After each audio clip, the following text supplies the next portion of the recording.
And the next sacred cow is get a job, or go to school and get a job. Now, the problem with getting a job is, who do you think pays the most taxes? The owner of the business or the worker? To that, I'll turn to my accountant here, Tom. Well, it's clearly the employee who's paying the most taxes. And you know, I started as an employee right out of school, and I was paying high taxes. Even though my job is to reduce taxes, I was paying high taxes. And then I started, I know, ironic, isn't it? and then about 15 years ago, I started my own business. I started my own CPA firm, and I was now self-employed, and I was even paying more taxes. So it wasn't until I started acting like a bigger business and was really a significant sized business that I started paying less taxes. And it's because it's the business owners, and it's the entrepreneurs, and it's the investors, the active investors, that really pay the least amount of taxes. Time out. During this program, you'll hear a lot about E, S, B, and I, also known as the cash flow quadrant. E stands for employee. Employees have a job. S stands for self-employed small business or specialist, like a doctor or lawyer. These people own a job.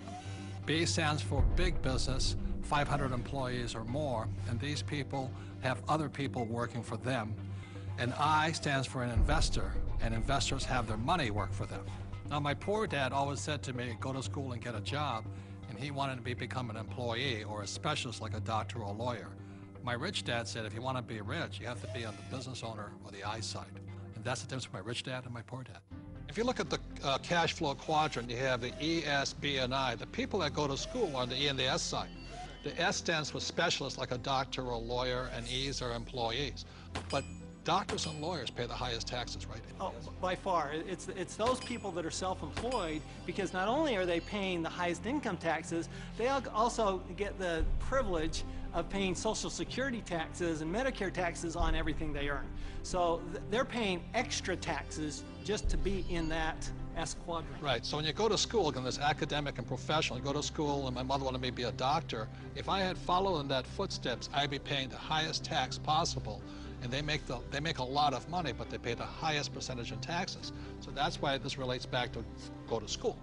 That's right, and they actually have the fewest options of reducing their taxes. The tax laws are really geared towards those people who are creating jobs.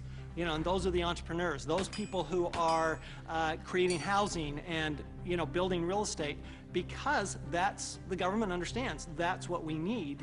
You know, we want the private sector to do that, and so we're rewarded for doing what the government wants us to do. And that's really all the tax law is. It's a system of rewards for people doing what the government wants you to do. Plus, you know, the other part of it, too, is this whole idea of getting a job. There was some kind of a myth out there that goes with get the job, get a safe, secure job. And so that by getting a job, somehow you're going to be taken care of for the rest of your life. And all you got to do is pick up any paper to see how many tens of thousands of people are losing their jobs. There are no safe, secure jobs. And now we're competing with India and Asia for jobs that were sacred to America at one point in time. So this whole idea of having a job that was secure is probably the most insecure thing you could be doing right now. The idea of a secure job is an industrial age idea. Exactly. The only option is put into your head is go get a job. And I wasn't around, brainwashing. Yeah, I wasn't around entrepreneurs. I wasn't around business owners growing up. I was around employees. When I first started my company 15 years ago, I went back to my class reunion, which is always an interesting thing. And I remember saying to them, yeah, you know, I started a company about 5 years ago, and they looked at me like, oh, and some of them even said it. They go, you're so brave.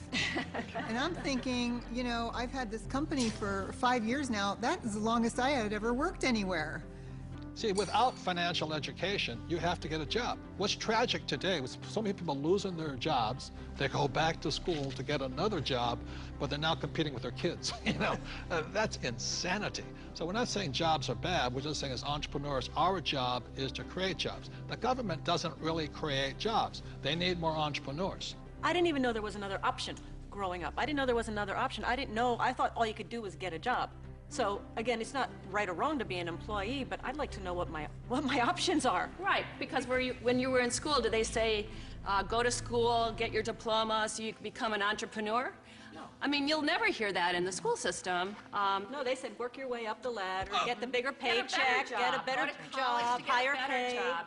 But you're right, job is the only option that you'll hear in school as a rule. And job stands for just over broke, you know? To me, the real issue with the job is it's the highest risk profession you can have because you only have one client. Now, when I started my business 15 years ago, it was after being fired from a job.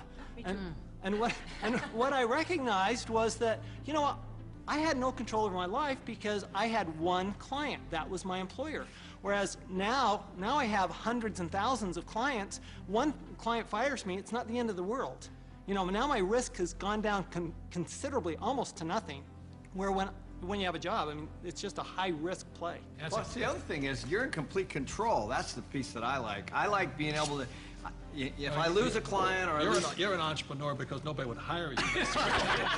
I'm unemployable, there's no question. Tell the truth. But it's nice, like if you're going to lose some business or you do lose some business, you can go out and generate business and fill that gap. Financial security is more important than job security. Time out. E's and S's get punished for making mistakes, or they lose their job. B's and I's get richer from their mistakes because they learn from their mistakes.